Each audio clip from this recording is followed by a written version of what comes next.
Ya, Pak Ketua, makasih. Ya, untuk pertama, saya juga mohon izin kepada semuanya untuk memanggil sebagai peserta didik dan juga murid. Dan juga mohon maaf bila saya mungkin nanti menyebutkan nama Ibu Bapak. Eh, Langsung saja, Bapak. Silakan Pak Didin. Ya, Ya, izin share screen, Pak. oke, silakan.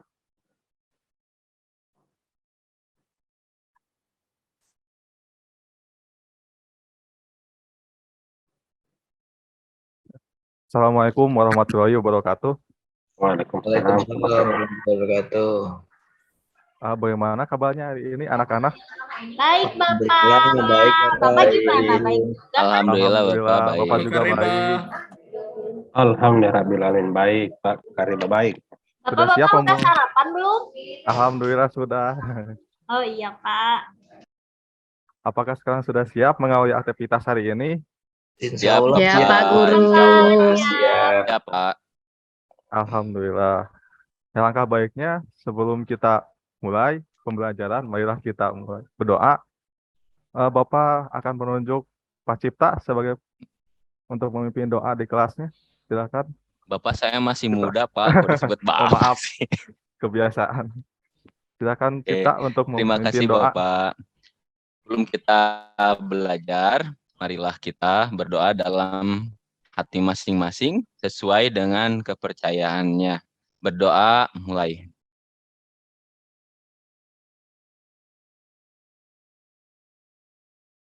Selesai. Ucapkan salam. Selamat pagi, Pak Selamat pagi, Pak Guru. Didin. Ya, terima kasih Cipta. Untuk yang kedua mungkin Bapak absen dulu. Ya, ini lewat aja. Kemudian untuk yang selanjutnya, sebelum kita memulai, marilah kita membahas dulu mengenai kompetensi dasar yang akan kita bahas pada mata pelajaran pemrograman dasar hari ini. Yaitu satu, di sini Bapak akan menjelaskan tentang penerapan alur pemrograman dengan struktur bahasa pemrograman komputer. Kemudian untuk keterampilannya, di sini Bapak akan mengajarkan cara menulis kode program sesuai dengan aturan dan sintak bahasa pemrograman.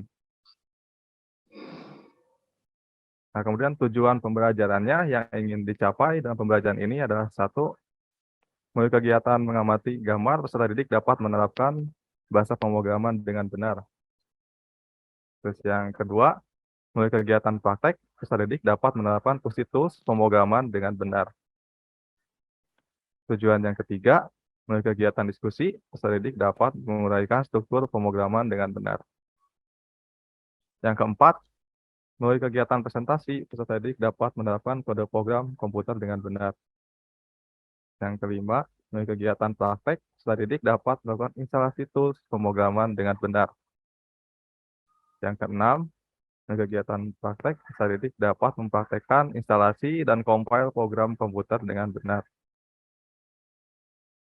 Nah, sini Bapak ada motivasi yang mudah-mudahan dapat membuat semuanya semangat untuk belajar hari ini. Dari sini motivasinya, barang siapa yang tidak mau merasakan pahitnya belajar, dia akan merasakan hinanya kebodohan sepanjang hidupnya. Jadi dapat kita simpulkan bahwa belajar itu adalah suatu kewajiban. Belajar itu adalah hal yang harus kita lakukan, dan belajar juga tidak mengenal usia. Jadi kita sebagai manusia harus selalu belajar. Nah, sebelum lanjut lagi, kita akan membahas materi yang minggu kemarin. Ini Bapak akan coba bertanya, apakah ada yang ingat apa itu algoritma? Saya Pak, bertanya Pak, ingat Pak. Oh, silakan Imam. Nah, algoritma itu urutan langkah logis ya Pak yang disusun secara sistematis. Itu ya Pak. Ya, betul sekali. Ya. Wow. Pintar Mantap. Imam. Yes, Ya. yes. Makasih, Iya. makasih. Tapi kita coba lihat ke gambar ini. Apakah betul yang tadi disebutkan oleh Imam? Kalau apa menurut kalian setelah melihat gambar di depan ini? Yang Pusing tergambarnya. Pak. Ya. Apa Ya. Pak itu, Pak? Ini contoh flowchart. atau struktur tersusunnya pemrograman. Ya, seperti dapat lihat dari gambar bahwa ini adalah gambar urutan operasi yang disusun secara logis atau masuk akal. Jadi dalam algoritma kita harus membuat susunan operasi secara logis, yaitu masuk akal yang dapat dimengerti oleh kita. Kemudian secara sistematis, yaitu struktur. Jadi mulai tahap awal, proses, sampai akhir pembuatan.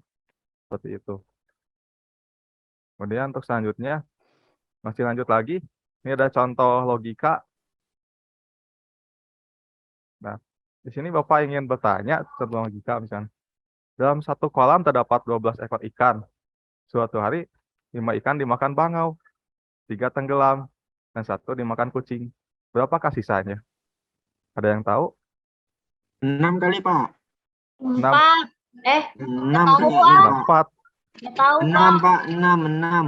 Kan 5 dimakan bangau, 6, Pak, 1 dimakan Ya. kucing. 7, Pak. 3 7. tenggelam, Nggak berarti tahu, 3-nya nggak juga tahu. masih tenggelam. 6, Pak. Kayaknya 6.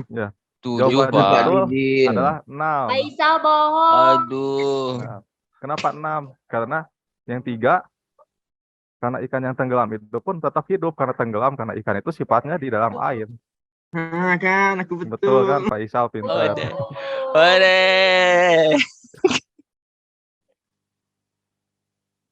Lanjut lagi. Di sini ada contoh algoritma. Nah, di sini ada algoritma logikanya tentang prosedur memasak mie instan. Nah, di sini Bapak tanya ada algoritma 1 dan algoritma 2.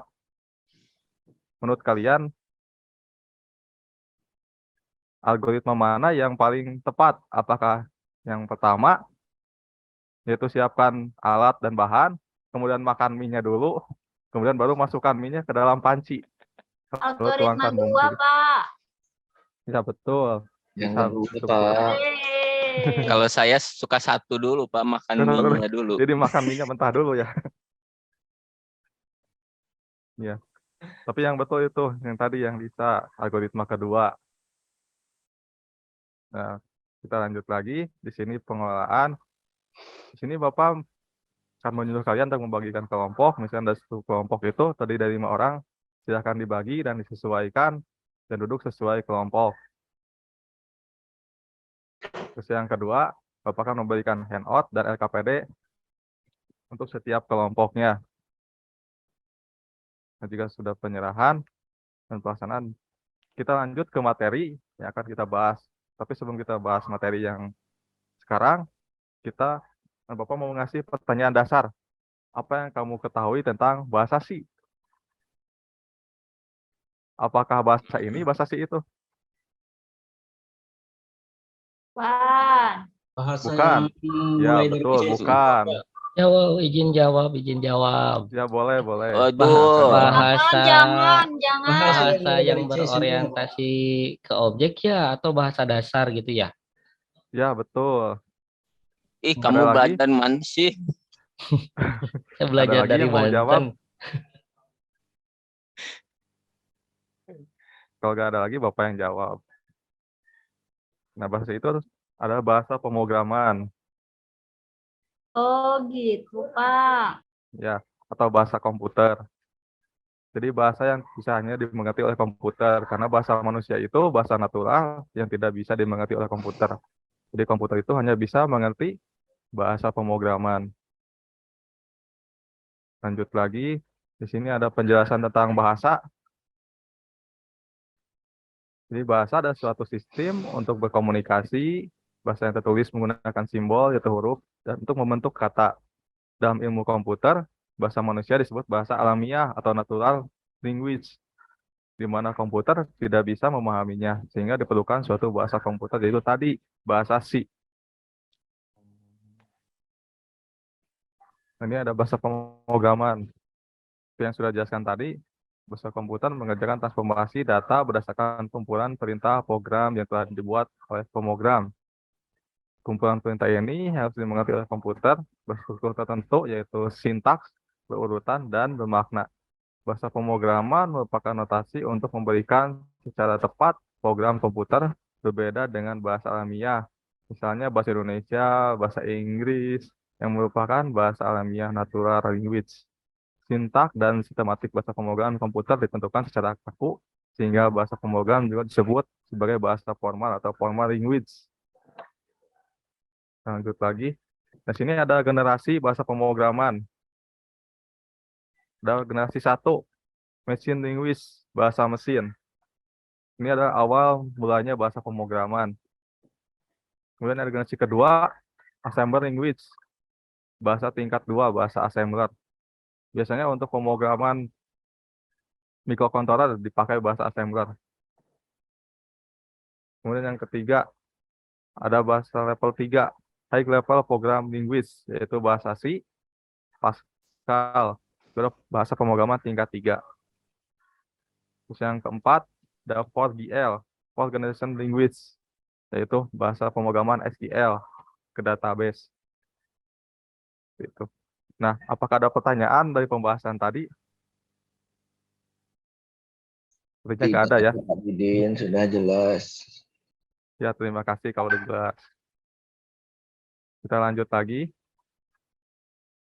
Sini, Bapak akan memberikan contoh lembar kerja. Contoh lembar kerjanya seperti ini.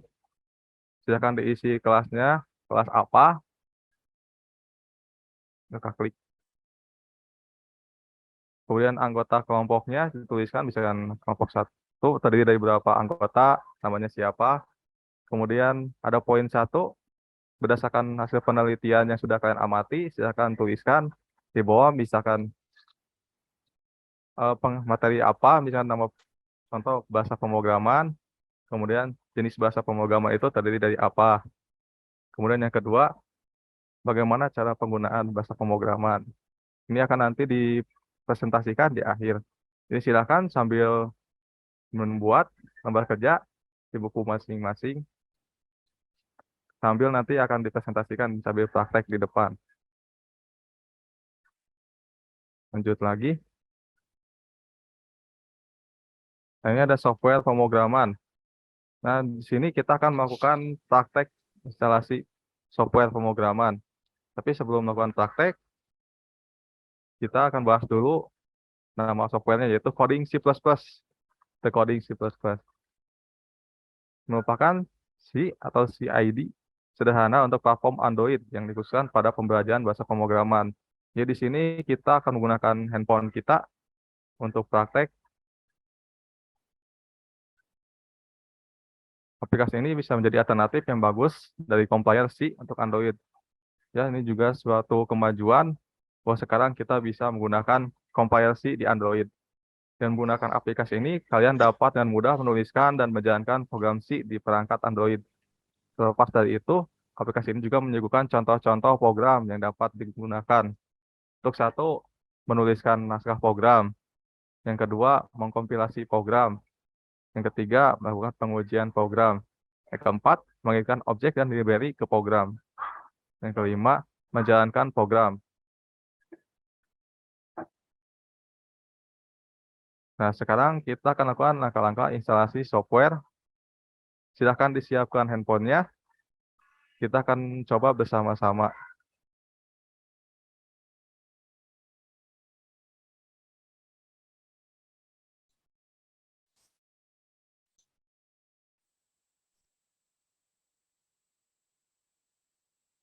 Nah, kita sudah siapkan.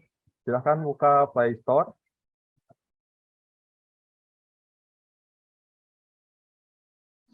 Nggak ada kuota, Bapak. Gimana tuh? Kan ada WiFi sekolah. Passwordnya kan nggak dikasih. Ya kan sekarang dikasih. Asik, bisa wifi-an. Ya, ada lagi yang terkendala, misalkan. Silahkan kalau yang misalkan belum ada kuota, kumpul ke depan. Nanti Bapak kasih password dan username-nya. Pak, malah dipakai YouTube-an, Pak. HP-nya lemot. Generasi ke-7. Pak, Pak Aris main Mobile Legend, Bapak. Ya, dipakai gak boleh update. main Mobile Legends. Silahkan handphonenya digunakan dulu untuk belajar. Difokuskan dulu. Baik, Nanti Pak. Bapak Maaf, kasih Pak. sanksi. Kalau Maaf, misalkan Pak. digunakan untuk hal-hal lain. Iya, Pak. Tidak saya ulangi lagi, Pak. Maaf, Pak. Ya, bagus. Pak, Kita bisa lanjutkan lagi. nyelek-nyelek. HP-nya harus Android ya, Pak? Ya, harus Android. Karena Ya, kalau untuk HP Nokia belum bisa. Ya, Punya- HP saya Nokia, Pak. Punya saya Asia Hidayah, Pak. Ya, tapi kan kita bisa gabung sama teman, kan ini kerja kelompok, bukan Oh, iya. individu. Oh iya, Saya mau Pak. sama Siap. Bu Risa, Pak. Ya boleh, gabung aja. Nggak mau, Supaya saya nggak lebih mau mudah. sama Faisal, nggak mau. Silahkan diketikkan di sini coding C++.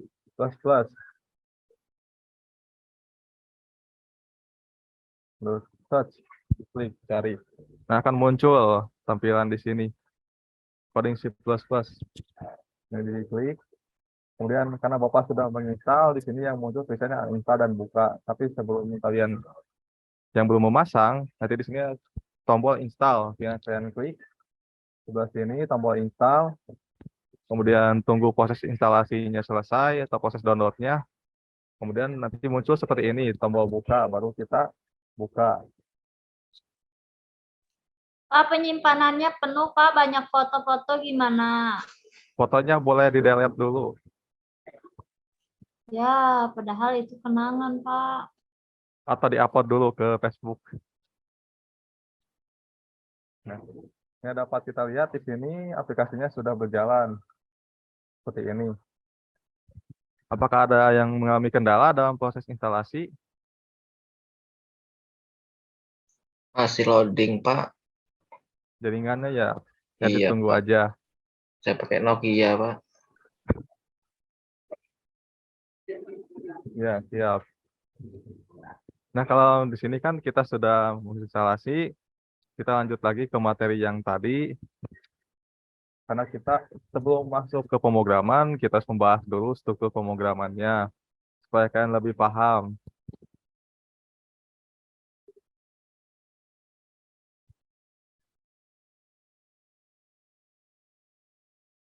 Udah bisa, Pak. Sudah bisa tuh.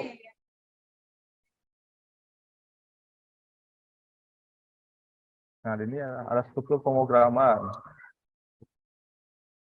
Ini ada pagar atau preprocess yang dimana ini ada fungsi pagar ini ada proses yang pertama kali dilaksanakan oleh compiler program. Kemudian ada include IOStream. Nah, yang IOStream ini yang dikurung buka adalah library, perpustakaan datanya. Yang dimana nanti misalkan untuk fungsi tertentu seperti penggunaan fungsi code, dia akan mencari ke perpustakaan IOStream yang dimana sebagai kata kunci untuk bisa penggunaan fungsi code. Jadi untuk program C++, kita kalau misalnya mau menggunakan instruksi tertentu, kita harus tahu dulu library-nya. Kayak gitu. Kemudian di sini ada using manifest std, kemudian int main itu sebagai fungsi utama. Kemudian ada flash 2 kali yang berfungsi sebagai komentar yang nanti akan dibaca oleh compiler program bukan sebagai program tapi melainkan sebagai keterangan atau hal yang mau kalian kasih sebagai petunjuk. Kemudian ada output. Di sini outputnya menggunakan fungsi count untuk menampilkan kata. Nah, yang outputnya adalah yang dikasih kutip ini. Di sini tertulis hello Barry coding. Ya, berarti nanti akan muncul tulisan hello Barry coding sesudah kita kompilasi. Kemudian ada return 0 yang dimana nanti jika sudah selesai mengkompilasi, program akan kembali ke awal, yaitu di bagian code lagi ke atas lagi, kemudian instruksi lagi ke bawah lagi, terus ke bawah lagi, terus terjadi proses pengulangan terus menerus. Nah, untuk lebih jelasnya pengertiannya di sini yang tadi di profesor yang fungsi pagar tadi, kemudian main fungsi,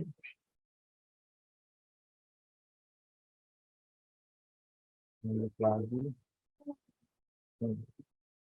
ini fungsi-fungsinya, ini fungsi komentarnya, ini tanda semikolon yang digunakan untuk mengakhiri sebuah pernyataan. Jadi setiap program pasti diakhiri dengan tanda titik koma. Kemudian input outputnya disesuaikan dengan library-nya. Nah, di sini ada standar output. Jadi dalam bahasa C ada standar output dan standar input. Perintah output adalah perintah yang digunakan untuk mengeluarkan hasil proses komputer sehingga bisa dibaca oleh si pemakai atau pengguna. Adapun media yang digunakan untuk menampilkan hasil output tadi bisa berupa monitor atau dicetak di kertas melalui printer. Jadi hasil output itu adalah hasil tampilan yang akan muncul pada saat akhir kompilasi program. Nah, ini ada standar input. Perintah input dalam bahasa pemrograman tidak akan bisa digunakan secara fleksibel jika tidak memiliki perintah input. Perintah input adalah sebuah perintah dalam bahasa pemrograman yang mampu meneruskan nilai dari operator untuk proses komputer. Perintah input biasanya melakukan perangkat keras, biasanya adalah keyboard.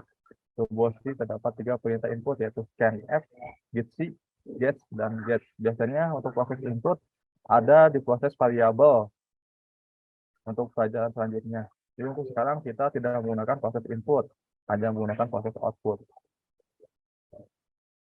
Nah ini prosedur kompilasi programnya.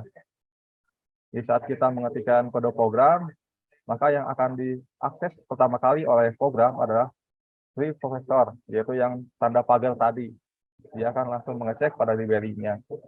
Kemudian pada saat compiler, dia akan langsung masuk ke assembler atau ke library-nya yang tadi yang iostream. Sudah masuk ke iostream tadi ke library, dia akan masuk ke link editor, apakah ada pengetikan sintaks yang salah atau tidak. Kalau sudah, dia akan langsung kompilasi menjadi file exe dan bisa ditampilkan. Nah, untuk selanjutnya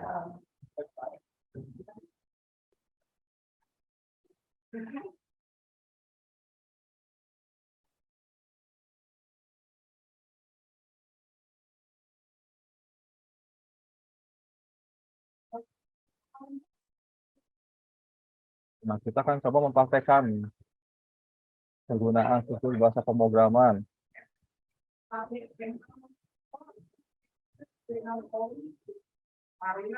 sini sudah otomatis diketik ya untuk program dasarnya saat kalian menginstal aplikasi coding C++.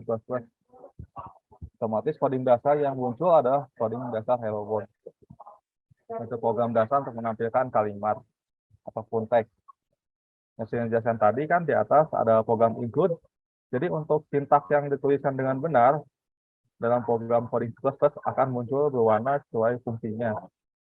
Namun bila mana ada kesalahan sintaks, nanti akan muncul error dan juga petunjuk mengarah pada posisi error program tersebut.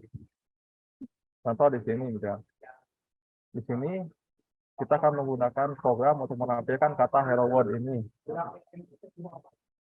Jadi sintaks yang diperlukan untuk menampilkan bisa menggunakan code. Code ini adalah fungsi sintaks yang ada pada library iostream. Jika mana kalian misalnya ingin lebih mengenal apa itu library, kemudian sintaks-sintaks apa saja yang ada dalam library, kalian bisa nanti Bapak kasih namanya kamus pemrograman. Di sana ada jenis sintaks dan juga library-nya. Nah, sudah kalian ketik seperti ini, kemudian diakhiri dengan titik koma untuk setiap program, dan juga pastikan ketepian dalam penulisan.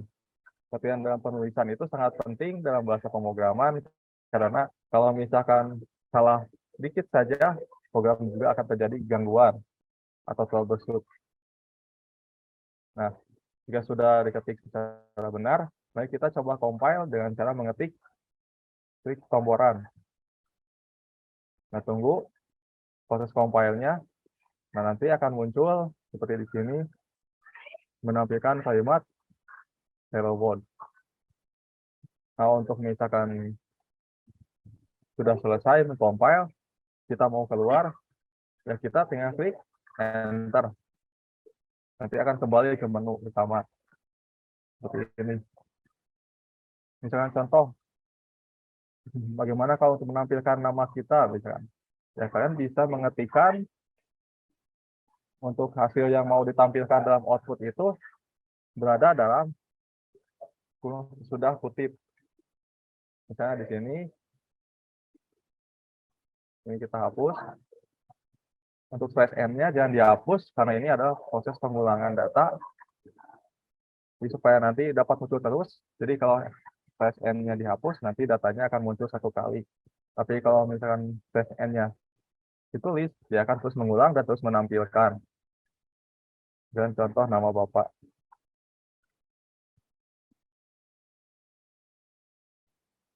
Nah, kalau sudah diketik, kita coba run lagi. Nah, akan muncul di sini. Mungkin kelihatannya di sini program itu menampilkan satu kali, tapi sebenarnya program itu terus mengulang dan muncul-muncul. Namun jika diperhatikan secara lebih seksama, program ini berkedip-kedip menampilkan beberapa kali proses pengulangan.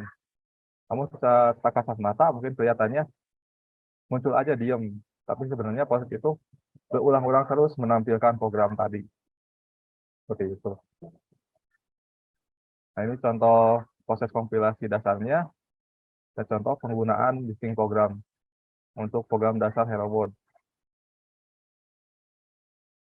Dan lanjut lagi.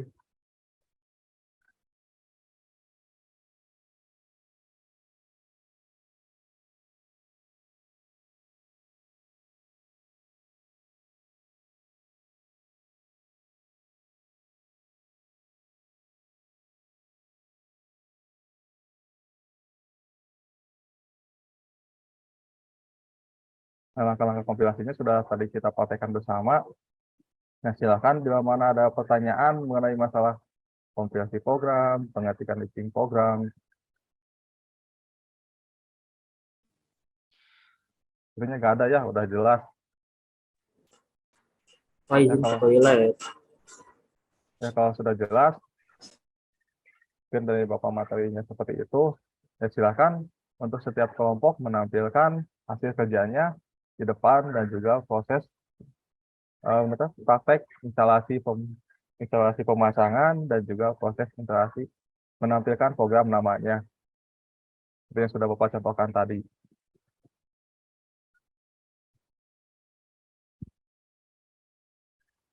Yang kelompoknya sudah tampil satu-satu semua dan juga sudah menampilkan proses instalasi dan juga sudah menampilkan proses pemrogramannya.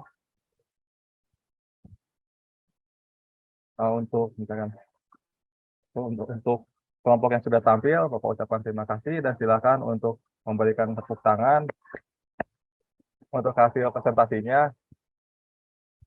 Ya, semoga untuk nanti besok dapat lebih aktif lagi dari hari ini. Baik, Dan Pak. juga terima kasih untuk hasil refleksinya tadi dan juga atas tampil presentasi ke depannya. Dan dari Bapak sekian. Terima kasih. Wassalamualaikum warahmatullahi wabarakatuh. Waalaikumsalam warahmatullahi wabarakatuh. Terima kasih Bapak. Din. Terima kasih Bapak. Ya, seperti itu Pak Ketua. Baik, Pak Didin, terima kasih. Saya kembalikan ke Pak Muhammad Amin. Silakan Pak Amin. Pak Didin saja sudah live begitu saja sudah bagus sekali, apalagi seandainya misalnya di rekamannya sudah ada editingnya misalnya ya. Kenapa? Karena ya waktu ya Pak Didin tadi itu mulai dari jam 9.15 sampai 9.45 berarti 30 menit. Ya kita lihat dulu penampilan Pak Didin. Pak Didin sudah bagus sekali. Mulai dari pembukaannya sudah bagus, sudah membangkitkan motivasi siswa, sudah bisa menguasai kelas juga. Ya, Pak Didin sudah berapa tahun mengajar? 4 tahun Bapak. 4 tahun ya. Ya, apa guru-guru memang sudah kelihatan guru yang apa milenial gitu ya, sudah mengikuti ke apa, sudah update ilmunya, sudah mengikuti kemajuan zaman. Itu ya. Kemampuan menggunakan teknologi juga, kemampuan apa? Tadi dia sudah memberi juga apa reinforcement penguatan, kemudian ada juga punishment-nya ya. Jadi siswa yang apa yang menggunakan HP-nya untuk main Mobile Legends langsung ditegur, jangan gunakan HP-nya untuk itu dulu ya, itu kan sudah punishment sebenarnya itu ya. Kemudian sudah ada juga yang berbasis host-nya ya. Kalau tipeknya juga sudah nampak sekali ya, sudah nampak sekali. Hanya karena situasinya seperti ini, maka volume suara masih masih datar karena memang situasinya masih seperti ini ya. Tapi nanti kalau di kelas saya yakin pasti bisa menyesuaikan yang seperti itu ya. Ya, Bapak. Tuh. Jadi prinsipnya Pak Didin sudah sangat bagus. Kemudian di keterampilan menutupnya juga sudah bagus.